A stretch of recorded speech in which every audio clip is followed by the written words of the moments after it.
السلام علیکم. Welcome to classic entertainment channel. کیا حال چال ہے آپ سب کے؟ امید ہے آپ لوگ سب زور و شور سے رمضان المبارک کی برکتیں سمیٹنے کے ساتھ اپنا خیال بھی رکھ رہے ہوں گے اور ٹھیک ٹھاک ہوں گے. میں طوبیٰ کامران اور میں لے کر آئی ہوں آپ کے لیے ناول جانے جانا. اس کو تحریر کیا ہے شانزہ راجپوت نے اور میں اس کی آپ کے لیے ایپیسوڈ 33 لے کر آئی ہوں. لیکن جناب، اگر آپ نے ابھی تک ہمارے چینل کو سبسکرائب نہیں کیا تو جلدی سے سبسکرائب کر دیجیے اور بیل آئکن کو بھی پریس کر دیجیے تاکہ ہمارے چینل پہ آنے والے ایسے ہی انٹرسٹنگ ناولس کی ویڈیوز آپ تک سب سے پہلے پہنچ سکیں. لاسٹ ٹائم ہم نے آپ کے لیے ڈبل ایپیسوڈ دی تھی، تو اب سنگل ایپیسوڈ پہ گزارا کیجیے. چلے میں شروع کرتی ہوں ناول جانے جانا ایپیسوڈ 33.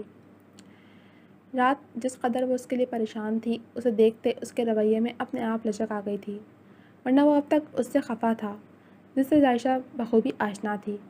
پھر بھی نامعلوم وہ کوئی پیش رفت کیوں نہیں کر رہی تھی، جبکہ اُرشیر کے لحاظ سے اب اسے پہل کرنی چاہیے تھی کہ وہ تو ہر مرتبہ پہل کرتا تھا، مگر دوسری سمت اس طرح کے کوئی آثار فی الفور نظر نہیں آ رہے تھے. مگر وہ سر جھٹک کر اپنے کام میں مصروف رہا. آپ مصروف تو نہیں ہیں؟ مجھے آپ سے کچھ بات کرنی تھی. اگلی صبح وہ آفس جانے کے لیے تیاری کر رہا تھا جب عائشہ نے کمرہ سمیٹنے کے بعد اسے مخاطب کیا. ٹائی کی نوٹ ٹھیک کرتے ہوئے ارچر نے محض ایک لمحے کے لیے شیشے میں جھلکتے اس کے عکس کو دیکھا، پھر سنجیدگی سے اپنی بات کا کہنے کا اشارہ کیا. میں اسکول جانا چاہ رہی تھی. دراصل صفیہ کی کال آئی تھی. وہ کہہ رہی تھی کہ وہ زیادہ دن اکیلے سب نہیں سنبھال سکے گی. اسٹرینتھ دن بدن بڑھتی جا رہی ہے اور کام بھی ظاہری بات ہے مزید بڑھ گیا ہے. شادی کے بعد جس طرح کے حالات تھے مجھے خود جانا مناسب نہیں لگا. کچھ خالدہ آنٹی کی ڈیتھ نے دماغ کی سوچنے سمجھنے کی ساری صلاحیتیں مفقود کر دی تھی. لیکن اب جب کہ سب ٹھیک ہے تو وہ بولتے بولتے اچانک خاموش ہو گئی، کیونکہ ارشد بالکل خاموش تھا اور اسی کی طرف دیکھ رہا تھا. آپ اسکول نہیں جائیں گی؟ اس کا انداز قطعیت بھرا تھا. مگر کیوں؟ میں پہلے بھی تو جاتی رہی ہوں. عائشہ کو غصہ نہیں آیا تھا، نہ ہی برا لگا تھا، مگر وہ الجھ کر رہ گئی تھی. اور شیر کا انکار سمجھ سے بالا تر تھا. پہلے آپ میری بیوی نہیں تھیں تو کوئی اختیار بھی نہیں تھا. اب بن گئی ہیں تو مجھے مکمل اختیار ہے کہ آپ کو اس چیز سے روک سکوں جو آپ کے لیے نقصان دہ ہے یا مجھے نہیں پسند. وہ سنجیدگی سے کہہ رہا تھا، پھر کوٹ اٹھا کر پہننے لگا. وہ لمبا سانس کھینچ کر رہ گئی. مگر صفیہ اکیلے سب کیسے سنبھالے گی؟ وہ پریشانی سے گویا ہوئی. صفیہ کو اسکول کی ہیڈ بنا دیں اور ایک انچارج ہائر کر لیں. بلکہ میں آج ہی نیوز پیپر میں جاب ویکینسی کا ایڈ دے دیتا ہوں اور ونٹر ویکیشن میں رینوویشن بھی سوچ رہا ہوں کروا دوں، اور ساتھ ہی اسکول کی سیکیورٹی کا انتظام بھی کروا دیتا ہوں. آپ کی دوست کو کوئی مسئلہ نہیں ہوگا. گھڑی پہن کر وہ کچھ ضروری فائلز بیگ میں ڈالتے ہوئے مصروفیت کے باوجود اسے مطمئن کرنے کی ہر ممکن کوشش کر رہا تھا. توجہ اس لیے نہیں دے رہا تھا کہ فی الوقت وہ اس سے ناراض تھا. میرے اسکول کے لیے آپ اتنا سب کچھ کیوں کر رہے ہیں؟ اور شیر کے رویے سے وہ الجھ گئی تھی. ایک طرف وہ اس کی فکر کرتا تھا تو دوسری طرف اس کی ناراضگی عروج پر تھی. اور شیر نے اچانک سیدھے ہو کر اسے بازو سے تھام کر نزدیک کیا. وہ اس کے سینے سے ٹکرا جاتی اگر جو اپنے دونوں ہاتھ اس کے سینے پر نہ رکھتی. مجھے یہ بتائیں کہ آپ کس کی ہیں؟ اور شیر کے سنجیدگی سے کیے گئے بے ساختہ سوال پر اس کی دھڑکنیں منتشر ہوئی تھیں. اس کے سینے پر دھرے عائشہ کے سفید مومی ہاتھ کپ کپاہٹ کا شکار ہوئے تھے. حیا سے پلکیں سرخ آرزوں پر سایہ کر گئیں. اس کی حالت سے وہ خاصا محظوظ ہو رہا تھا اور بے ساختہ امڑتی مسکراہٹ دبا گیا. خاصی دقت ہو رہی ہے آپ کو بتانے میں. چلیں میں خود ہی بتا دیتا ہوں. آپ صرف اور صرف میری ہیں. جھک کر اس کے کان میں گمبھیرتا سے کہہ کر وہ دونوں کے درمیان فاصلہ قائم کر گیا. عائشہ کا گریز اب اسے سلگا رہا تھا. قبول نہیں کر پا رہی ہے نا اب تک؟ اور شیر نے طنزیہ انداز میں تائید چاہی تو عائشہ نے بے چارگی سے اس کی طرف دیکھا. اس کا قریب ہو کر یوں فاصلہ قائم کرنا عائشہ کے دل میں عجیب سی بے چینی جگا گیا تھا. آپ ایسا کیوں کہہ رہے ہیں؟ کیا ہو گیا آپ کو؟ پہلے تو آپ ایسے نہیں تھے. وہ روحان سی ہو کر اس کے پیچھے ہی کمرے سے باہر نکلی تھی. عائشہ، ہر عمل کا رد عمل ہوتا ہے. کبھی اپنے عمل پر غور کیجیے گا، سب سمجھ آ جائے گا. ساری الجھنیں سلجھ جائیں گی. چیزیں ہمیشہ ایک جیسی نہیں رہتی. وقت، حالات اور لوگوں کے رویے تبدیلی کی وجہ بنتے ہیں اور بعض اوقات تبدیلیاں شدید نقصان کروا دیتی ہیں. وہ ایک بھرپور نظر اس کے سراپے پہ ڈالتے ہوئے رک کر رسانیہ سے کہتا آفس کے لیے روانہ ہو گیا.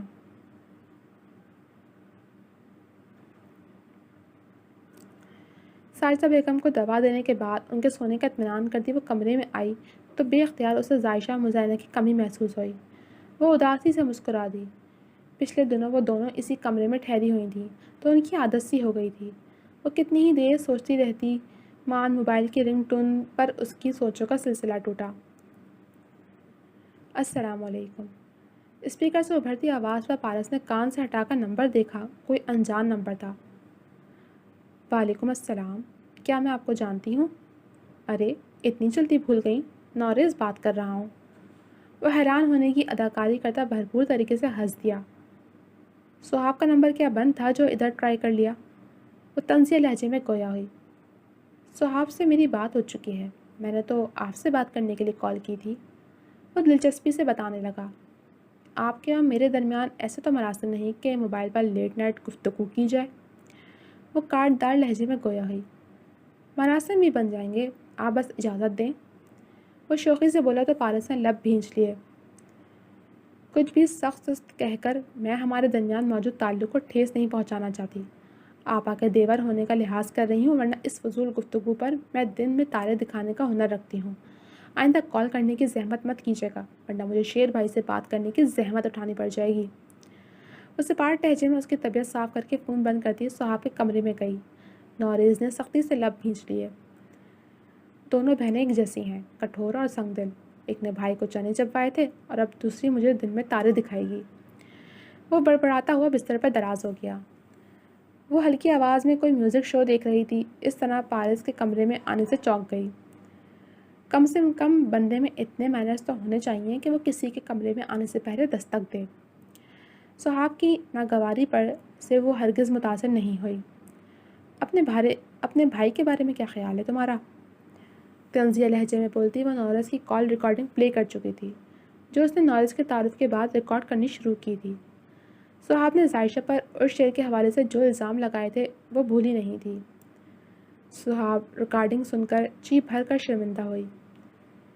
کیا خیال ہے کچھ تمیز و تہذیب ان موصوف کو بھی سکھا دی جائے کہ رات کے اس پہر لڑکیوں کو یوں بغیر کسی رشتے کے منہ اٹھا کر کال نہیں کیا کرتے؟ آپا کے بارے میں تو خاصے نادر خیالات ہیں تمہارے، اب اپنے بھائی کے بارے میں کیا کہو گی تم؟ ہے کوئی جواب؟ میں بھی کس سے پوچھ رہی ہوں؟ اسے برائی لگتی ہی نہیں، اور بات جب اپنوں کی آ جائے پھر تو انسان اندھا گونگا اور بہرا بن جاتا ہے۔ کسی کے کردار پر انگلی اٹھانے سے پہلے اپنے گریبان میں جھانک لینا بہتر ہوتا ہے۔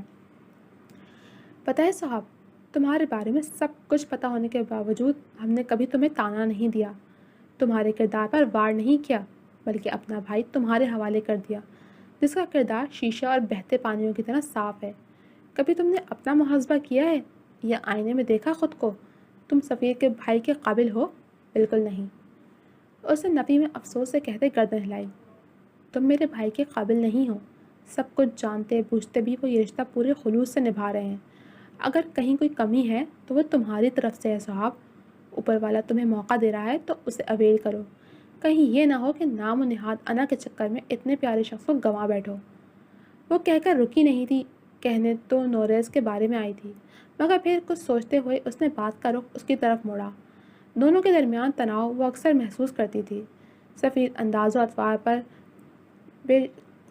کے انداز و اطوار پر بے شک مطمئن تھی، مگر ساجدہ بیگم سہاب کی طرف سے ٹینشن لینے لگی تھی۔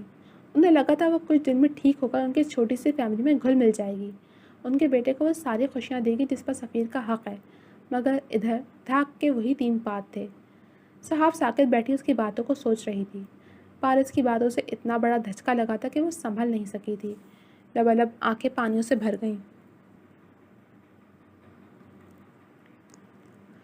دل افروز کو اکیلے کام کرتے دیکھ کر مسانہ کے قدم کچن کی طرف بڑھ گئے تھے۔ کیا کر رہی ہیں؟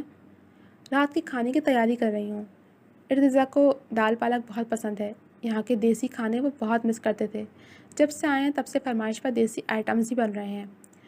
وہ مسکرا کر فریج سے سبزی نکال کر نل کے نیچے دھوتے ہوئے جواب دینے لگی۔ نوری، تم آٹا گوندھ لو جب تک میں روحی کے لیے پاستا بنا دوں۔ وہ ملازموں کو حکم دے کر سبزیاں کاٹنے لگی۔ کھڑی کیوں ہو؟ بیٹھ جاؤ، تمہیں کون سی سزا ہے؟ شمائم نے ہنس کر کہا اور چولہے کی آنچ دھیمی کی۔ مجھے بھی کام کرنا ہے، میں اس طرح فارغ نہیں بیٹھ سکتی۔ شادی سے پہلے اپنے گھر کا کام کرتی تھی، پھر پارس کے ساتھ کام کرواتی تھی۔ مزینہ نے منہ بنا کر کہا اور اندر آ کر جائزہ لینے لگی۔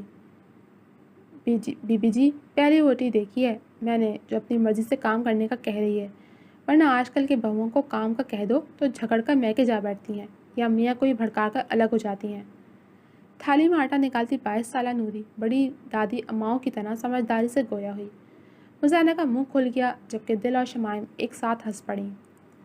5 انگلیاں برابر نہیں ہوتی نوری، وہ خفگی سے گویا ہوئی۔ معاف کرنا چھوٹی بیوی، میری تو عادت ہے بولنے کی، اتنے دنوں بعد آئی ہوں نا تو زیادہ دیر خاموش نہیں رہ سکی۔ وہ شرمندہ ہو گئی۔ تم واقعی بہت بولتی ہو، یہ آٹا مجھے دو، میں گوندھ لوں گی، تم جا کر کوئی اور کام کر لو۔ اس نے سرت سے اسے وہاں سے ہٹایا۔ ارے ہم سب کر لیں گے، تم آرام کرو۔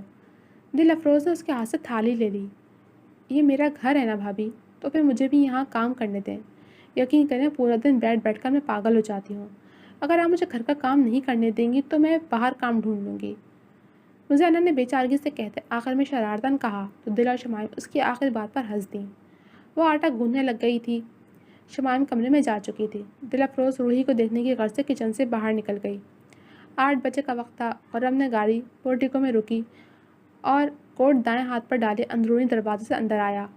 کوٹ صوفے پر اچھال کر وہ کچن کی طرف بڑھ گیا۔ بھابھی، ایک کپ چائے ملے گی؟ سر درد سے پھٹ رہا ہے۔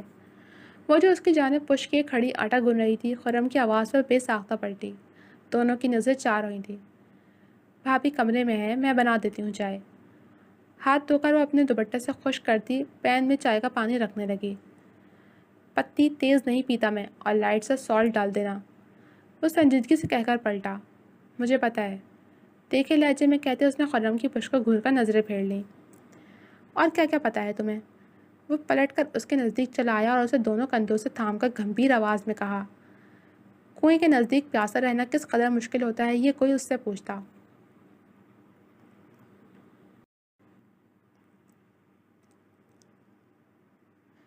اس کی پشت خرم کے سینے سے لگی ہوئی تھی۔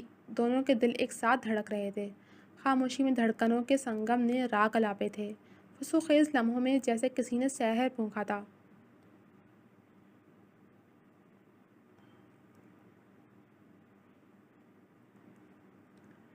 خرم پل پل اس کی چاہ میں تڑپا تھا۔ اسے دیکھ کر دل سلگتا تھا۔ اس نے مزینہ کے گرد حصار باندھ کر اسے قید کر لیا۔ اس کے لمس سے وہ جی جان سے لرز گئی تھی۔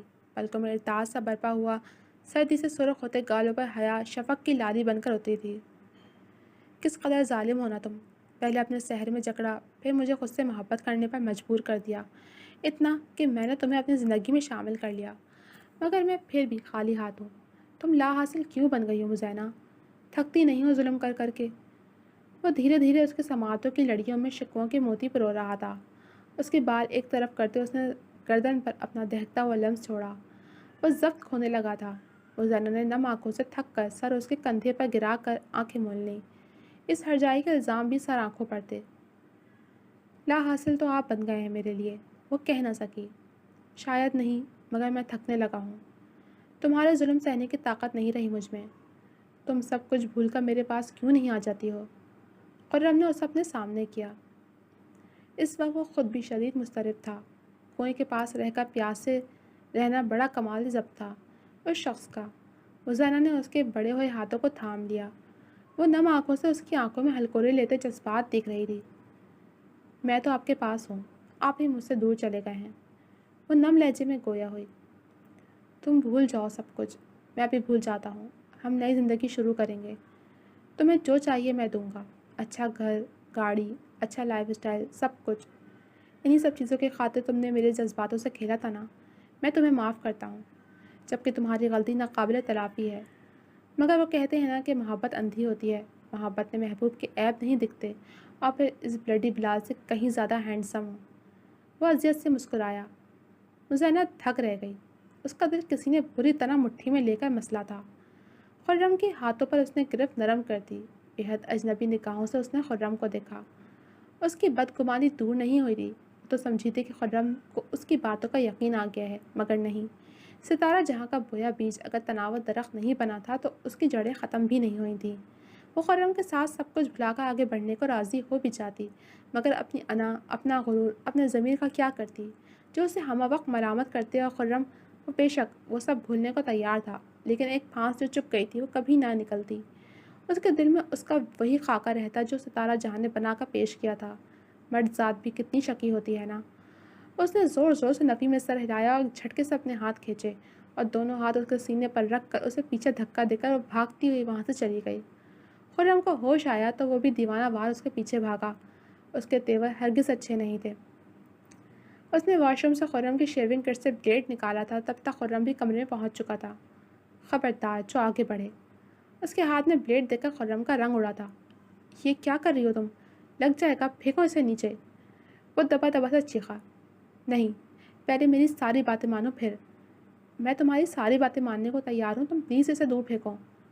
وہ پریشانی سے بولا۔ اس کی نظریں مزینہ کی کلائی پر رکھے بلیڈ پر تھیں، جس کی دھار اتنی تیز تھی کہ ہلکا سا بھی ٹچ ہوتا تو اس کی کلائی کٹ جاتی۔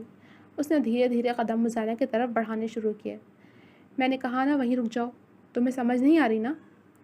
مزینہ نے کلائی پر دباؤ بڑھایا، خون کی 2 بوندیں فرش پر گریں۔ تکلیف سے اس کی آنکھیں چھلک گئیں۔ میں یہی ہوں، اوکے، نہیں بڑھ رہا، پلیز بلیڈ دور کرو اپنے ہاتھ سے اور بولو کیا چاہیے تمہیں۔ آئی سوئر میں کرنے کے لیے تیار ہوں۔ وہ وہیں رک کر بے بسی اور پریشانی سے گویا ہوا۔ مجھے ایک گھر چاہیے جو میرے نام ہو، اور ایک عدد گاڑی بھی جو میرے نام پر ہو، اور میرے حق مہر کی رقم بھی میرے اکاؤنٹ میں ٹرانسفر کر دو۔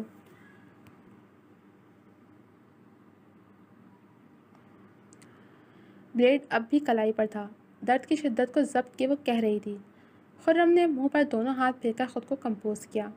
ٹھیک ہے، میں تمہاری ہر بات مانوں گا۔ اب خوش؟ اب یہ بلیڈ پھینکو۔ خرم کی بے بسی عروج پر تھی۔ اس وقت اسے صرف دشمن جان کی فکر تھی۔ پہلے تم بات کرو ڈیلر سے اور اسے کاغذات بنوانے کا کہو۔ اس کے انکار پر وہ بے بس ہو گیا۔ اوکے، میں کرتا ہوں۔ تیزی سے موبائل جیب سے نکال کر خرم نے کسی کو کال ملائی۔ ہیلو ذوالقرنین، کیسا ہے؟ ہاں میں بھی ٹھیک ہوں۔ نہیں فی الحال نہیں۔ دوسری جانب سے کچھ پوچھا گیا تھا جس پر وہ انکار کر گیا۔ نہیں یار، تو ڈیفینس والے بنگلے کا کہہ رہا تھا نا، سمجھ گیا ہوگا۔ مگر خرید کون رہا ہے؟ اس نے حیرت سے اسے استفسار کیا۔ میں اور کون، اپنی وائف کو گفٹ کرنا ہے۔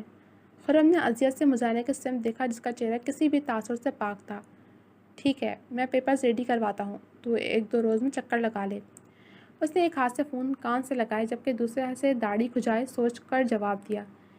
ٹھیک ہے، میں 1-2 دن میں تیری طرف چکر لگاتا ہوں۔ اختتام میں گفتگو کر کے اس نے فون جیب میں ڈالا۔ کل صبح میں باقی دونوں کام بھی کر دوں گا، اعتبار کرو، بھروسہ رکھو مجھ پر۔ جتنے وقت میرے ساتھ رہی ہو مجھ پر اتنا تو یقین ہوگا نا، میرا وعدہ رہا تم سے۔ خرم نے سرد لہجے میں کہا۔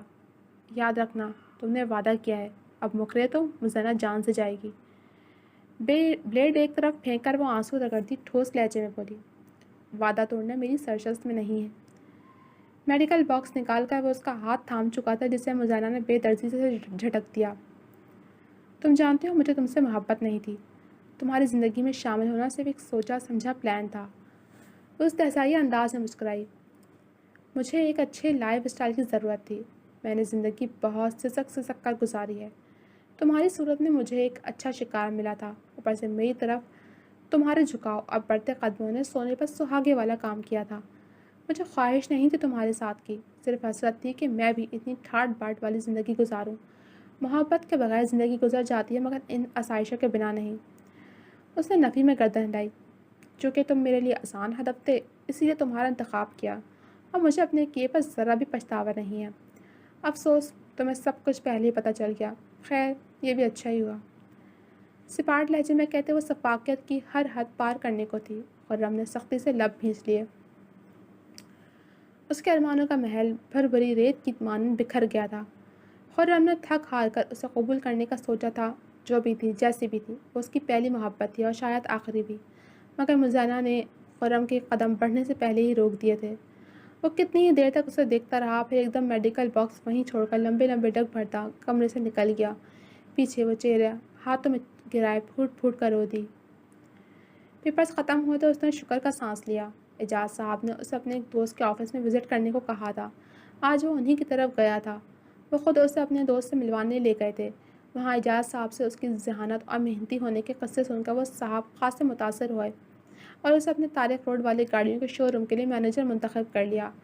وہ آج بے حد خوش تھا۔ اللہ نے کامیابی کا کوئی سرا تو پکڑایا تھا۔ اعجاز صاحب سے اسے انسیت محسوس ہوتی تھی۔ ان کے انداز و لہجے میں شفقت کا عنصر نمایاں رہتا تھا۔ وہ خوشگوار موڈ میں گھر آیا تھا۔ کمرے میں قدم رکھا تو صاحب کی سسکیاں سنائی دیں۔ وہ تیزی سے اس کی طرف بڑھا جو منہ گھٹنوں میں دیے بری طرح رو رہی تھی۔ صاحب ادھر دیکھیں میری طرف، کیا ہوا ہے، رو کیوں رہی ہیں؟ سفیر نے زبردستی اس کی ٹانگوں کے گرد بندھے ہاتھ ہٹا کر چہرہ اوپر کرنا چاہا تو اس نے بری طرح اس کے ہاتھ جھٹکے۔ ہاتھ مت لگاؤ مجھے، میں ایک بد کردار لڑکی ہوں۔ میں تم جیسے شریف اور با کردار انسان کے لائق نہیں ہوں۔ مجھ سے جتنا ہو سکے دور رہو، بلکہ تم مجھے طلاق دے کر کسی یتیم خانے میں چھوڑاؤ، مجھے گھر والے تو قبول کریں گے نہیں۔ سرخ روئی روئی آنکھیں لیے تکلیف سے گویا ہوئی تو سفیر کا ہاتھ ساکت رہ گیا۔ پھر اس کی باتوں کا مفہوم سمجھ آتے ہی سختی سے اس کا بازو دبوچ کر اپنے سامنے کیا۔ اب تو یہ گندا لفظ منہ سے نکال دیا ہے، مگر آئندہ پرہیز کیجیے گا، ورنہ میں آپ کی واپسی کا ہر دروازہ بند کر کے پیروں میں ایسی زنجیر ڈالوں گا کہ چاہ کر بھی میری قید سے نہیں نکل پائیں گی۔ اور کس نے کہا ہے کہ آپ بد کردار ہیں؟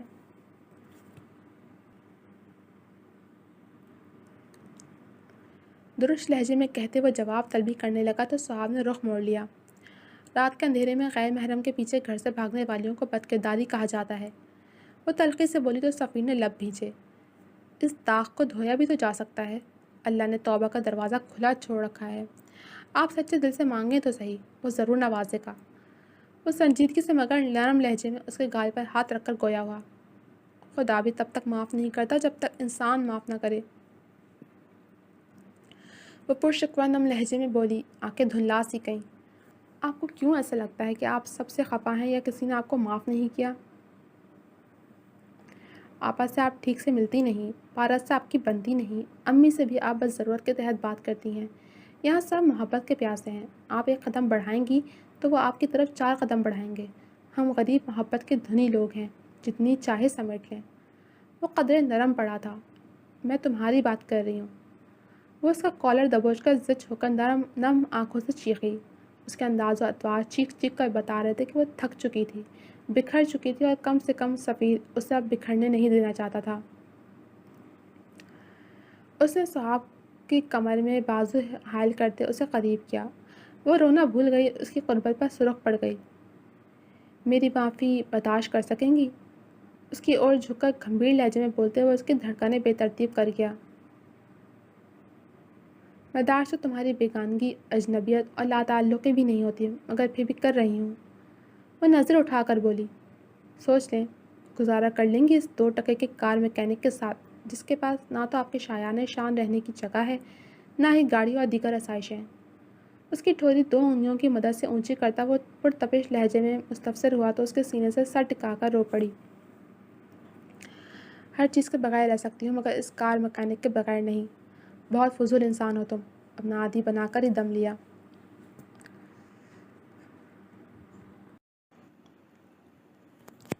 اس کے سینے پر مکے برساتی وہ بھیگی پلکوں سے نروٹھے انداز میں بولی تو سفیر نے اس کے ہاتھ اس کی کمر کے پیچھے لے جا کر قید کر دیے۔ میرے بغیر نہیں رہ سکتی؟